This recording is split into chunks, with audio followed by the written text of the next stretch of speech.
Right. And my research topic is how to strengthen AI using adversarial examples. So, beginning slide, we're going to talk about the background of AI. And artificial intelligence, or also known as AI, refers to the stimulation of human intelligence in machines that are designed to think, learn, and problem solve.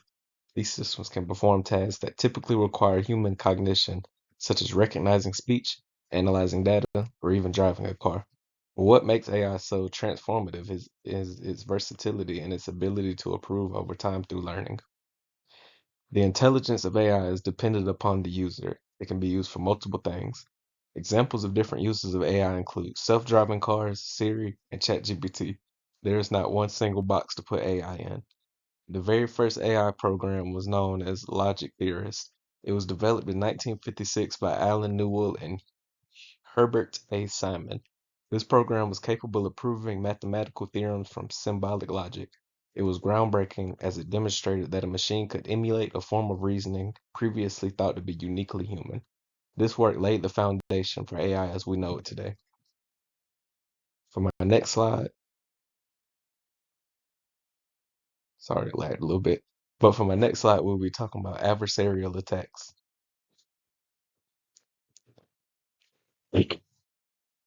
This is important to discuss because as we become more dependent upon AI, they're going to be more targeted to vulnerabilities. Adversarial attacks are one of these vulnerabilities. These attacks involve deliberately manipulating input data to trick an AI system into making incorrect predictions or decisions.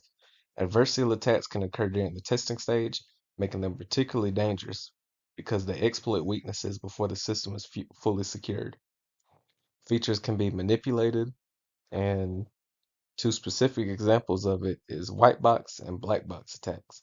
In white box attacks, the attacker has full access to the AI model, including its architecture, algorithms, and data. This deep knowledge allows for highly targeted and effective manipulations. On the other hand, in a black box attack, the attacker knows nothing about the system, but probes it by feeding in inputs and observing the outputs to infer how to manipulate it. While black box attacks are more challenging, they are still surprisingly effective. Adversarial attacks can cause AI to make incorrect predictions. The implications of these attacks are significant. They can compromise safety, privacy, and trust in AI system. That's why securing AI infrastructure, especially during the testing phase, is critical to ensure these systems can perform reliably in the real world. For my fourth slide, it's just discussing real life examples of AI, such as autonomous vehicles, security systems, healthcare, and finance. And all of these systems are important to protect from adversarial attacks because they're all essential for the functioning of our world. For the next slide, we'll be talking about why is AI vulnerable. AI systems can only function effectively when working within the bounds of the data they've been trained on. This dependency is both their strength and their greatest weakness. Biases can exist in the world of AI, and depending on who programs the AI, determines what type of data it will feed and output. And another major vulnerability lies in incomplete data sets. If an AI model is trained on data that lacks diversity or fails to represent real world scenarios, it can lead to poor or even outright incorrect decisions when faced with unfamiliar situations.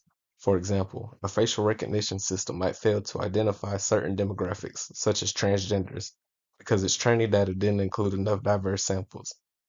Another concern is the risk of data poisoning. Malicious actors can deliberately introduce corrupted or misleading data into an AI system during training. This manipulation can distort the model's understanding and cause it to fail in critical tasks or behave unpredictably.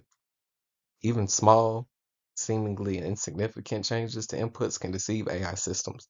Unlike humans, who rely on context and intuition, AI processes inputs in highly specific ways.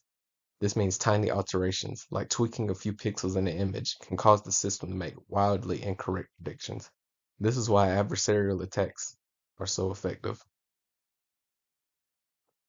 AI's vulnerabilities are not just technical challenges, they're reminders of the need for robust design through testing and constant vigilance to ensure these systems remain safe and reliable. My next slide is discussing obtaining adversarial examples.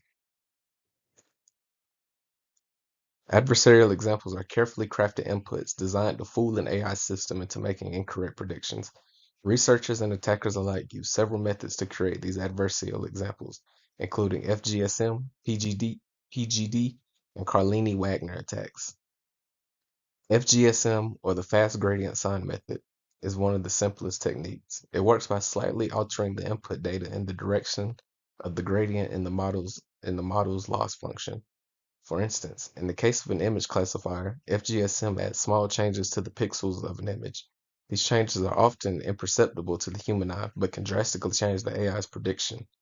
The speed and simplicity of FGSM makes it a widely used attack, especially in real-time scenarios.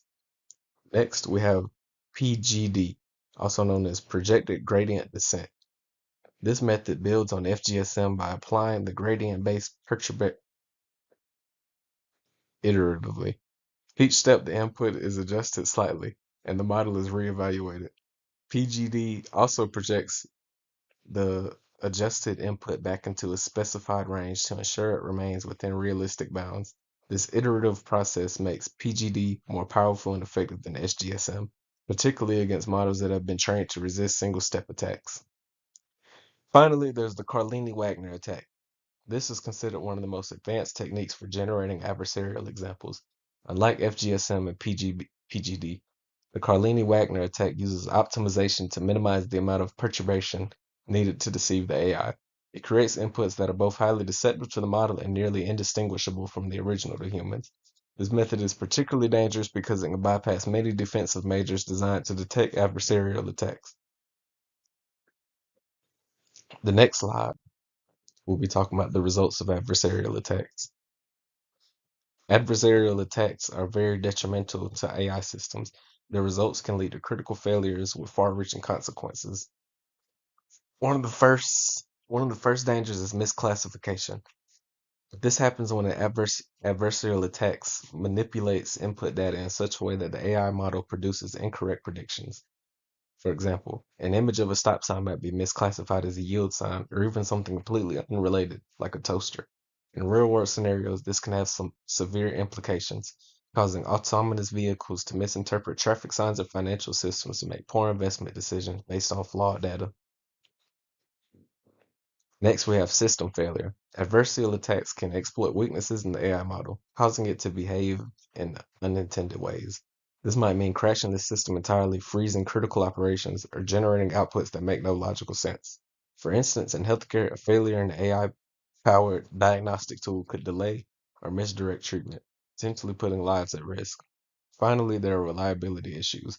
Even when an AI system doesn't completely fail, adversarial attacks can erode confidence in its performance. If a system frequently produces inconsistent or incorrect results, users may no longer trust it, which undermines its value and effectiveness. For AI to be adopted widely in safety, it must demonstrate consistent, reliable performance even under adversarial conditions. The next slide, we'll be talking about strengthened AI against adversarial attacks. Using adversarial examples during training. By intentionally introducing adversarial attacks into the training data, the AI model can learn to resist and recognize this manipulation. The next is data augmentation. This involves expanding the training data set with modified versions of existing samples, such as rotated, scaled, or noisy data. By exposing the AI model to a broader range of variations, it becomes more robust and less sensitive to small adversarial changes in the data. Another technique is feature squeezing and denoising. Feature squeezing reduces the complexity of the input by simplifying it. For example, by reducing color depth or smoothing unnecessary details, denoising, on the other hand, removes small perturbations that adversarial attacks rely on. Together, these techniques make it hard for adversarial manipulations to succeed. And the next slide is my works cited page, and that is the end of my presentation. Thank you for listening, and I hope you have a great evening.